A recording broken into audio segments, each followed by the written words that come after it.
Hi friends, ಹೇಗಿದ್ದೀರಾ? ಎಲ್ಲ ಚೆನ್ನಾಗಿದ್ದೀರಾ ಅಂತ ಅಂದ್ಕೊಳ್ತೀನಿ. ವರ್ಣಿಕಾ ಅಡುಗೆ ಮನೆಗೆ ಸ್ವಾಗತ. ಇವತ್ತಿನ ವಿಡಿಯೋದಲ್ಲಿ ಸ್ವಲ್ಪ ಅಕ್ಕಿ ಹಾಗೆಯೇ ಬೆಳ್ಳುಳ್ಳಿ, ಸ್ವಲ್ಪ ಹಾಗಲಕಾಯಿನ ಬಳಸಿ ತುಂಬಾ ರುಚಿಯಾಗಿರುವಂತಹ ಒಂದು ಬ್ರೇಕ್ಫಾಸ್ಟ್ ರೆಸಿಪಿನ ಯಾವ ರೀತಿ ಮಾಡೋದು ಅಂತ ನೋಡೋಣ. ಇದನ್ನು ಮಾಡಲಿಕ್ಕೆ ಮೊದಲು ನಾನಿಲ್ಲಿ ಒಂದು ಕುಕ್ಕರ್ಗೆ ಸ್ವಲ್ಪ ಎಣ್ಣೆನ ಹಾಕೊಳ್ತಾ ಇದ್ದೀನಿ. ಒಂದು 5ರಿಂದ 6 ಚಮಚ ಆಗುವಷ್ಟು ಎಣ್ಣೆನ ಹಾಕೊಳ್ಳಿ. ಎಣ್ಣೆ ಸ್ವಲ್ಪ ಬಿಸಿ ಆಗ್ತಿದ್ದಂಗೆ ಇವಾಗ ನಾನಿಲ್ಲಿ ಸ್ವಲ್ಪ ತರಕಾರಿಗಳನ್ನು ತಗೊಂಡಿದ್ದೀನಿ. ಕ್ಯಾರೆಟು, ಆಲೂಗಡ್ಡೆ ಹಾಗೆಯೇ ಸ್ವಲ್ಪ ಬದನೆಕಾಯಿ, ಖಾರವಾಗಿರುವಂತಹ ಒಂದು 4 ಹಸಿಮೆಣಸಿನಕಾಯಿನ ತೊಗೊಂಡಿದ್ದೀನಿ. ಇವಾಗ ಎಲ್ಲ ತರಕಾರಿನೂ ಉರಿನ ಪೂರ್ತಿಯಾಗಿ ಲೋ ಫ್ಲೇಮ್ನಲ್ಲೇ ಇಟ್ಟು ಈ ರೀತಿಯಾಗಿ ಎಣ್ಣೆಲೆ ಫ್ರೈ ಮಾಡ್ಕೊಳ್ಬೇಕು. ನೋಡಿ, ಈ ರೀತಿಯಾಗಿ ಚೆನ್ನಾಗಿದು ತರಕಾರಿ ಎಲ್ಲ ಸ್ವಲ್ಪ ಫ್ರೈ ಆದಮೇಲೆ ಇವಾಗ ನಾನಿಲ್ಲಿ ಚೆನ್ನಾಗಿ ಹಣ್ಣಾಗಿರುವಂತಹ ಒಂದು ಟೊಮೆಟೊನ ಹಾಕ್ಕೊಳ್ತಾ ಇದ್ದೀನಿ. ಆದಷ್ಟು ಹಣ್ಣಾಗಿರುವಂತಹ ಟೊಮೆಟೊನ ಹಾಕ್ಕೊಳ್ಳಿ, ರುಚಿ ಅಂತೂ ತುಂಬಾ ಚೆನ್ನಾಗಿ ಬರುತ್ತೆ. ಹಾಗೆಯೇ ಇದಕ್ಕೆ ನಾನಿಲ್ಲಿ ಶುಂಠಿ, ಬೆಳ್ಳುಳ್ಳಿ, ಪುದೀನ ಹಾಗೆಯೇ ಕೊತ್ತಂಬರಿ ಸೊಪ್ಪಿನ ಮಿಶ್ರಣನ ಹಾಕ್ಕೊಳ್ತಾ ಇದ್ದೀನಿ. ಒಂದು ಸಾರ್ತಿ ಈ ರೀತಿಯಾಗಿ ರುಬ್ಬಿ ಫ್ರಿಜ್ಜಲ್ಲಿ ಇಟ್ಟರೆ ಒಂದು ವಾರವರೆಗೂ ಸ್ಟೋರ್ ಮಾಡಿ ಇಟ್ಕೊಳ್ಬೋದು. ಬೇಕಾದಾಗೆಲ್ಲ ಈ ರೀತಿಯಾಗಿ ಟಿಫನ್ ಐಟಮ್ಸಿಗೆಲ್ಲ ಹಾಕ್ಕೊಳ್ಬೋದು, ತುಂಬಾ ಚೆನ್ನಾಗಿರುತ್ತೆ. ಇವಾಗ ಶುಂಠಿ ಬೆಳ್ಳುಳ್ಳಿಯಲ್ಲಿರುವಂಥ ಹಸಿ ವಾಸನೆ ಎಲ್ಲ ಪೂರ್ತಿಯಾಗಿ ಹೋಗೋವರೆಗೂ ಉರಿನ ಲೋ ಫ್ಲೇಮ್ನಲ್ಲೇ ಇಟ್ಟು ಬೇಯಿಸ್ಕೊಳ್ಬೇಕು. ನಾನು ಇದೇ ರೀತಿ ಬಹಳಷ್ಟು ವೆರೈಟಿ ಆಗಿರುವಂತಹ ಬೆಳಗಿನ ತಿಂಡಿನ ಅಪ್ಲೋಡ್ ಮಾಡಿದ್ದೀನಿ. ವಿಡಿಯೋ ನೋಡಿಲ್ಲ ಅಂದರೆ ಈ ವಿಡಿಯೋ ಕೊನೆಯಲ್ಲಿ ಹಾಕಿರ್ತೀನಿ, ನೋಡಿ ಚೆಕ್ ಮಾಡಿ. ನೋಡಿ, ಇದಕ್ಕೆ ನಾನಿಲ್ಲಿ 1/4 ಚಮಚ ಆಗುವಷ್ಟು ಅರಿಶಿನ ಪುಡಿ ಹಾಗೆಯೇ ರುಚಿಗೆ ತಕ್ಕಷ್ಟು ಉಪ್ಪನ್ನು ಹಾಕ್ಕೊಂಡು ಬೇಯಿಸ್ಕೊಳ್ತಾ ಇದ್ದೀನಿ. ನೋಡಿ, ಎರಡನ್ನೂ ಹಾಕಿದಾದ್ಮೇಲೆ ಒಂದು ಸಾರ್ತಿ ಈ ರೀತಿಯಾಗಿ ಚೆನ್ನಾಗಿ ಇದನ್ನು ಮಿಕ್ಸ್ ಮಾಡ್ಕೊಂಡು ತಗೊಳ್ಳಿ. ಇದರಲ್ಲಿರುವಂಥ ಹಸಿ ವಾಸನೆ ಎಲ್ಲ ಪೂರ್ತಿಯಾಗಿ ಹೋಗಲಿ. ಅಷ್ಟರಲ್ಲಿ ನಾನಿವಾಗ ಒಂದು ಪ್ಯಾನ್ಗೆ ಸ್ವಲ್ಪ ಎಣ್ಣೆನ ಹಾಕ್ಕೊಳ್ತಾ ಇದ್ದೀನಿ. ಎಣ್ಣೆನ ಸ್ವಲ್ಪ ಜಾಸ್ತಿ ಅನ್ನೋಂಗೆ ಹಾಕ್ಕೊಳ್ಳಿ. ನೋಡಿ, ಎಣ್ಣೆ ಸ್ವಲ್ಪ ಬಿಸಿ ಆಗ್ತಿದ್ದಂಗೆ ಇವಾಗ ನಾನಿಲ್ಲಿ 1 ಗಡ್ಡೆ ಆಗುವಷ್ಟು ಬೆಳ್ಳುಳ್ಳಿನ ಹಾಕ್ಕೊಳ್ತಾ ಇದ್ದೀನಿ. ಸಿಪ್ಪೆ ಸಮೇತನೇ ಬೆಳ್ಳುಳ್ಳಿನ ಈ ರೀತಿಯಾಗಿ ಜಜ್ಜಿ ಹಾಕ್ಕೊಳ್ಳಿ. ಹಾಗೆಯೇ 1 ಎಸಳು ಆಗುವಷ್ಟು ಕರಿಬೇವು ಸೊಪ್ಪು. ಬೆಳ್ಳುಳ್ಳಿ ಫ್ಲೇವರ್ನ ಜಾಸ್ತಿ ಇಷ್ಟಪಡೋರು 2 ಗಡ್ಡೆ ಆಗುವಷ್ಟು ಬೆಳ್ಳುಳ್ಳಿನೂ ಸಹ ನೀವು ಇಲ್ಲಿ ಹಾಕ್ಕೊಳ್ಬೋದು. ಇವಾಗ ಬೆಳ್ಳುಳ್ಳಿ ಹಾಗೆಯೇ ಕರಿಬೇವು ಸೊಪ್ಪೆಲ್ಲ ಸ್ವಲ್ಪ ಫ್ರೈ ಆಗೋವರೆಗೂ ಈ ರೀತಿಯಾಗಿ ಎಣ್ಣೆಲ್ಲ ಫ್ರೈ ಮಾಡ್ಕೊಳ್ಳಿ. ಬೆಳ್ಳುಳ್ಳಿ ಪೂರ್ತಿ ಫ್ರೈ ಆಗೋದೇನೂ ಬೇಡ, ಒಂದು ಅರ್ಧದಷ್ಟು ಕೆಂಪಾದರೆ ಸಾಕಾಗುತ್ತೆ.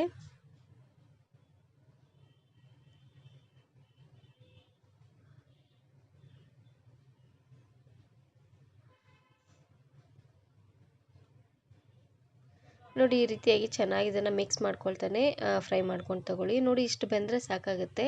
ಇವಾಗ ನಾನಿಲ್ಲಿ ಮೀಡಿಯಮ್ ಸೈಜಿನ 4 ಹಾಗಲಕಾಯಿನ ಚೆನ್ನಾಗಿ ತೊಳೆದು ಈ ರೀತಿಯಾಗಿ ಸಣ್ಣ ಸಣ್ಣದಾಗಿ ಕಟ್ ಮಾಡಿ ಹಾಕ್ಕೊಳ್ತಾ ಇದ್ದೀನಿ. ಇವಾಗ ಹಾಗಲಕಾಯಿನ ಉರಿನ ಪೂರ್ತಿಯಾಗಿ ಲೋ ಫ್ಲೇಮ್ನಲ್ಲೇ ಇಟ್ಟು ಚೆನ್ನಾಗಿ ಇದನ್ನು ಹುರ್ಕೊಳ್ಬೇಕು.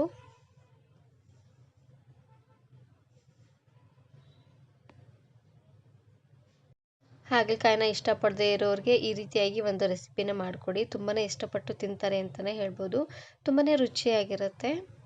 ನೋಡಿ, ಇದೇ ರೀತಿಯಾಗಿ ಮಿಕ್ಸ್ ಮಾಡ್ಕೊಳ್ತಾನೆ ಬೇಯಿಸ್ಕೊಳ್ಳಿ. ಎಣ್ಣೆ ಸ್ವಲ್ಪ ಕಡಿಮೆ ಅಂತ ಅನ್ನಿಸ್ದಾಗ ಇನ್ನು ಸ್ವಲ್ಪ ಎಣ್ಣೆನ ಹಾಕ್ಕೊಂಡು ಈ ರೀತಿಯಾಗಿ ಚೆನ್ನಾಗಿ ಫ್ರೈ ಮಾಡ್ಕೊಳ್ಬೇಕು. ಹಾಗಲಕಾಯಿ ಎಲ್ಲ ಸ್ವಲ್ಪ ಫ್ರೈ ಮಾಡಲಿಕ್ಕೆ ಟೈಮ್ ತಗೊಳುತ್ತೆ. ಆದಷ್ಟು ಉರಿನ ಪೂರ್ತಿಯಾಗಿ ಲೋ ಫ್ಲೇಮ್ನಲ್ಲೇ ಇಟ್ಟು ಬೇಯಿಸ್ಕೊಳ್ಬೇಕು.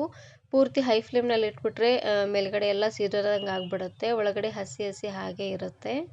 ನೋಡಿ, ಇವಾಗ ನಾನಿಲ್ಲಿ ಸ್ವಲ್ಪ ಉಪ್ಪನ್ನು ಹಾಕ್ಕೊಂಡು ಬೇಯಿಸ್ಕೊಳ್ತಾ ಇದ್ದೀನಿ. ಉಪ್ಪನ್ನು ಹಾಕಿ ಬೇಯಿಸೋದ್ರಿಂದ ಹಾಗಲಕಾಯಿ ಬೇಗನೆ ಸಾಫ್ಟಾಗಿ ಬೆಂದ್ಬಿಡುತ್ತೆ. ಹಾಗಾಗಿ ನೋಡಿ, ಉಪ್ಪನ್ನು ಹಾಕಿದ ಮೇಲೆ ಮತ್ತೆ ಈ ರೀತಿಯಾಗಿ ಚೆನ್ನಾಗಿ ಇದನ್ನು ಮಿಕ್ಸ್ ಮಾಡ್ಕೊಳ್ಬೇಕು. ಈ ರೀತಿಯಾಗಿ ಮಿಕ್ಸ್ ಮಾಡಿಕೊಂಡು ಇವಾಗ ಮೇಲ್ಗಡೆ ಮುಚ್ಚಳನ ಮುಚ್ಚಿ ಬೇಯಿಸ್ಕೊಳ್ತಾ ಇದ್ದೀನಿ. ಈ ರೀತಿಯಾಗಿ ಮಾಡೋದ್ರಿಂದ ಹಾಗಲಕಾಯಿ ಬೇಗನೆ ಚೆನ್ನಾಗಿ ಬೇಯುತ್ತೆ. ಹಾಗಾಗಿ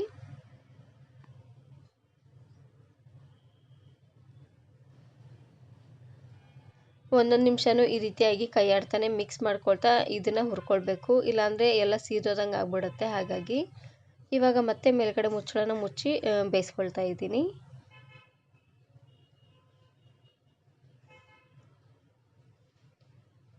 ಇವಾಗ ನೋಡ್ತಾ ಇರ್ಬೋದು, ಶುಂಠಿ ಬೆಳ್ಳುಳ್ಳಿಯಲ್ಲಿರುವಂಥ ಹಸಿ ವಾಸನೆ ಎಲ್ಲ ಪೂರ್ತಿಯಾಗಿ ಹೋಗಿದೆ. ಇವಾಗ ನಾನಿಲ್ಲಿ 1 ಗ್ಲಾಸ್ ಆಗುವಷ್ಟು ಅಕ್ಕಿನ ಒಂದು ಅರ್ಧ ಗಂಟೆ ಅಷ್ಟೊತ್ತು ನೆನೆಸಿಟ್ಟಿದ್ದೆ, ಆ ಅಕ್ಕಿನ ಹಾಕ್ಕೊಳ್ತಾ ಇದ್ದೀನಿ. ನಾನಿಲ್ಲಿ ಸೋನಾ ಮಸೂರಿ ಅಕ್ಕಿನ ಹಾಕ್ಕೊಳ್ತಾ ಇದ್ದೀನಿ. ನಿಮ್ಮ ಮನೇಲಿ ಯಾವ ಅಕ್ಕಿ ಇದೆಯೋ ಆ ಅಕ್ಕಿಯಿಂದ ನೀವು ಇಲ್ಲಿ ಮಾಡ್ಕೊಳ್ಬೋದು. ನೋಡಿ, ಅಕ್ಕಿನ ಹಾಕಿದಾದ್ಮೇಲೆ ಒಂದು ಸಾರ್ತಿ ಚೆನ್ನಾಗಿ ಇದನ್ನು ಮಿಕ್ಸ್ ಮಾಡ್ಕೊಂಡು ತಗೊಳ್ಳಿ. ಜಾಸ್ತಿ ಏನು ಮಿಕ್ಸ್ ಮಾಡೋದು ಬೇಡ, ಯಾಕಂದರೆ ನಾವು ನೆನೆಸಿರ್ತೀವಿ ನೋಡಿ ಅಕ್ಕಿ ಎಲ್ಲ ಒಡೆದೋದಂಗೆ ಆಗಿಬಿಡುತ್ತೆ. ಹಾಗಾಗಿ ನೋಡಿ, ಜಸ್ಟ್ ಒಂದು ಸಾರ್ತಿ ಈ ರೀತಿಯಾಗಿ ಮಿಕ್ಸ್ ಮಾಡಿಕೊಂಡು ಇವಾಗ ನಾನಿಲ್ಲಿ 2 ಗ್ಲಾಸ್ ಆಗುವಷ್ಟು ನೀರನ್ನು ಹಾಕ್ಕೊಳ್ತಾ ಇದ್ದೀನಿ. 1 ಗ್ಲಾಸ್ ಅಕ್ಕಿಗೆ 2 ಗ್ಲಾಸ್ ಆಗುವಷ್ಟು ನೀರನ್ನು ಹಾಕ್ಕೊಂಡ್ರೆ ಕರೆಕ್ಟಾಗಿ ಉದ್ದುದ್ರಾಗಿ ಬರುತ್ತೆ.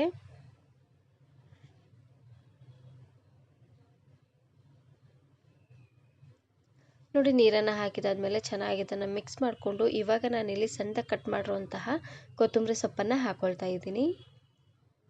ತುಂಬಾ ಸಿಂಪಲ್ಲಾಗಿ ಕ್ವಿಕ್ಕಾಗಿ ನೀವು ಇದನ್ನು ಮಾಡ್ಕೊಳ್ಬೋದು, ತುಂಬಾ ಚೆನ್ನಾಗಿರುತ್ತೆ. ಕೊತ್ತಂಬರಿ ಸೊಪ್ಪನ್ನು ಹಾಕಿದಾದ್ಮೇಲೆ ಇವಾಗ ಮೇಲ್ಗಡೆ ಮುಚ್ಚಳನ ಮುಚ್ಚಿ ಉರಿನ ಪೂರ್ತಿಯಾಗಿ ಹೈ ಫ್ಲೇಮ್ನಲ್ಲೇ ಇಟ್ಟು ಒಂದು 3 ವಿಸಿಲ್ ಕೂಗಿಸಿದ್ರೆ ಆಯಿತು. ತುಂಬಾ ರುಚಿಯಾಗಿರುವಂತಹ ಒಂದು ರೈಸ್ ರೆಸಿಪಿ ರೆಡಿಯಾಗಿ ಹೋಗ್ಬಿಡತ್ತೆ. ಇವಾಗ ನೋಡ್ತಾ ಇರ್ಬೋದು ಹಾಗಲಕಾಯಿ ಎಲ್ಲ ಚೆನ್ನಾಗಿ ಫ್ರೈ ಆಗಿದೆ. ನೋಡ್ತಾ ಇದ್ರಲ್ವಾ, ಈ ರೀತಿಯಾಗಿ ಚೆನ್ನಾಗಿ ಕೆಂಪಾಗೋವರೆಗೂ ಫ್ರೈ ಮಾಡ್ಕೊಳ್ಬೇಕು. ಆವಾಗವಾಗ ಈ ರೀತಿಯಾಗಿ ಕೈ ಆಡ್ತಾನೆ ಮಿಕ್ಸ್ ಮಾಡ್ಕೊಳ್ತಾ ಫ್ರೈ ಮಾಡ್ಕೊಳ್ಳಿ. ಇವಾಗ ಲಾಸ್ಟಲ್ಲಿ ನಾನು 1.5 ಚಮಚ ಆಗುವಷ್ಟು ಅಚ್ಚ ಖಾರದ ಪುಡಿನ ಹಾಕ್ಕೊಳ್ತಾ ಇದ್ದೀನಿ. ನಿಮ್ಮ ಖಾರಕ್ಕೆ ಎಷ್ಟು ಖಾರ ಬೇಕೋ ಅಷ್ಟು ಖಾರ ನೀವು ಇಲ್ಲಿ ಹಾಕ್ಕೊಳ್ಬೋದು. ಖಾರ ಪುಡಿನ ಹಾಕಿದಾದ್ಮೇಲೆ ಒಂದು ಸರ್ತಿ ಚೆನ್ನಾಗಿ ಇದನ್ನು ಮಿಕ್ಸ್ ಮಾಡಿಕೊಂಡ್ರೆ ಆಯಿತು. ತುಂಬಾ ರುಚಿಯಾಗಿರುವಂತಹ ಒಂದು ಹಾಗಲಕಾಯಿ ಫ್ರೈ ರೆಡಿಯಾಗಿ ಹೋಗ್ಬಿಡುತ್ತೆ. ಇದನ್ನು ನೀವು ರೊಟ್ಟಿ ಜೊತೆ, ಚಪಾತಿ ಜೊತೆ ಹಾಗೆಯೇ ರೈಸ್ ಜೊತೆಗೆ ಸೈಡ್ ಡಿಶ್ ಆಗಿ ಮಾಡ್ಕೊಳ್ಬೋದು. ತುಂಬಾ ರುಚಿಯಾಗಿರುತ್ತೆ ಅಂತಲೇ ಹೇಳ್ಬೋದು. ಹಾಗಲಕಾಯಿ ಸ್ವಲ್ಪ ಕಹಿ ಅಂತ ಅನ್ನೋರಿಗೆ ಈ ರೀತಿಯಾಗಿ ಫ್ರೈ ಮಾಡಿಕೊಡಿ, ತುಂಬಾ ಇಷ್ಟಪಟ್ಟು ತಿಂತಾರೆ. ಹಾಗೆಯೇ ಜಾಸ್ತಿ ಕಹಿ ಏನೂ ಅನಿಸೋದಿಲ್ಲ. ಇವಾಗ ನೋಡ್ತಾ ಇರ್ಬೋದು ಕುಕ್ಕರ್ ಪೂರ್ತಿಯಾಗಿ ತಣ್ಣಗಾಗಿದೆ. ನೋಡ್ತಾ ಇರ್ಬೋದು ಪಲಾವ್ ಎಷ್ಟು ಉದ್ದುದ್ರಾಗಿ ಬಂದಿದೆ ಅಂತ. ನೀವು ವೆಜಿಟೇಬಲ್ ಪಲಾವ್ ಆಗಲಿ ಹಾಗೆಯೇ ಕುಷ್ಕ ಆಗಲಿ ಸಿಂಪಲ್ಲಾಗಿ ಅನ್ನ ಸಾಂಬಾರು ಮಾಡುವಾಗ ಅನ್ನನ ಮಾಡ್ತೀರ ನೋಡಿ, ಆವಾಗಲೂ ಅಷ್ಟೇ ಸ್ವಲ್ಪ ಅಕ್ಕಿನ ನೆನೆಸಿ ಮಾಡ್ಕೊಳ್ಳಿ. ಈ ರೀತಿಯಾಗಿ ಉದ್ದುದ್ರಾಗಿ ತುಂಬಾ ಚೆನ್ನಾಗಿ ಬರುತ್ತೆ. ಹಾಗೆಯೇ ಸ್ವಲ್ಪ ಉಳಿದ್ರೂ ಕೂಡ ಒಂದು ಸಾಯಂಕಾಲವರೆಗೂ ಇಟ್ಟು ತಿನ್ಬೋದು. ತುಂಬಾ ಚೆನ್ನಾಗಿರುತ್ತೆ, ಸ್ವಲ್ಪನೂ ಕೆಡೋದಿಲ್ಲ. ಇದನ್ನು ನೀವು ಬೆಳಗಿನ ತಿಂಡಿಗಾದರೂ ಮಾಡ್ಕೊಳ್ಬೋದು, ಇಲ್ಲಾಂದರೆ ಮಕ್ಕಳು ಲಂಚ್ ಬಾಕ್ಸಿಗಾದರೂ ಮಾಡಿ ಕಟ್ಬೋದು. ತುಂಬಾ ಚೆನ್ನಾಗಿರುತ್ತೆ. ಈ ರೀತಿಯಾಗಿ ಪಲಾವನ್ನು ಮಾಡಿ ಸೈಡ್ ಈ ರೀತಿಯಾಗಿ ಹಾಗಲಕಾಯಿ ಫ್ರೈನ ಮಾಡಿಕೊಡಿ, ತುಂಬಾ ಇಷ್ಟಪಟ್ಟು ತಿಂತಾರೆ ಅಂತಲೇ ಹೇಳ್ಬೋದು. ಈ ವೆಜಿಟೇಬಲ್ ಪಲಾವ್ ಜೊತೆಗೆ ಈ ರೀತಿಯಾಗಿ ಹಾಗಲಕಾಯಿ ಫ್ರೈ ಮಾಡಿದ್ರೆ ತುಂಬಾ ರುಚಿಯಾಗಿರುತ್ತೆ ಅಂತಲೇ ಹೇಳ್ಬೋದು ಕಾಂಬಿನೇಷನ್ನು. ಈ ವಿಡಿಯೋ ಇಷ್ಟ ಆದರೆ ಈಗಲೇ ಒಂದು ಲೈಕ್ ಬಟನನ್ನು ಕ್ಲಿಕ್ ಮಾಡಿ, ಫ್ರೆಂಡ್ಸ್ ಆ್ಯಂಡ್ ಫ್ಯಾಮಿಲಿ ಜೊತೆಗೆ ಶೇರ್ ಮಾಡಿ. ಹಾಗೆಯೇ ಮತ್ತಷ್ಟು ಹೊಸ ರೆಸಿಪಿಗಾಗಿ ವರ್ಣಿಕಾ ಅಡುಗೆ ಮನೆ ಯೂಟ್ಯೂಬ್ ಚಾನಲನ್ನು ಸಬ್ಸ್ಕ್ರೈಬ್ ಮಾಡ್ಕೊಳ್ಳಿ. Thank you. Thanks for watching.